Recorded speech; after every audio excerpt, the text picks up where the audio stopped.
審計報告踢爆元朗大棠荔枝山莊霸佔官地18年，地政總署被指執法不力。署長譚金蘭星期六出席立法會政府帳目委員會公開聆訊時就話，已經將個案轉介律政司研究係咪提出檢控。譚金蘭又試圖卸責俾前線員工，指拒絕荔枝山莊申請短期租約嘅職員未有轉交個案俾土地管制行動嘅同事跟進，但係就未有透露呢一個職員有冇受到處分。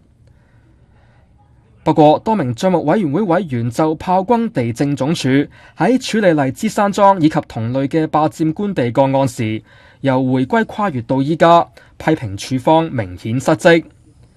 其中一個委員李慧瓊就直指署方檢控少，罰則阻嚇力又不足。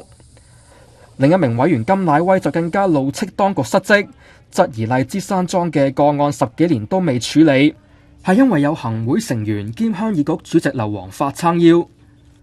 但係發展局局長林鄭月娥就強調，港府依法辦事，唔會受到個別人士言論影響。而當局亦都唔接受先佔用後申請呢一類先斬後奏式嘅做法。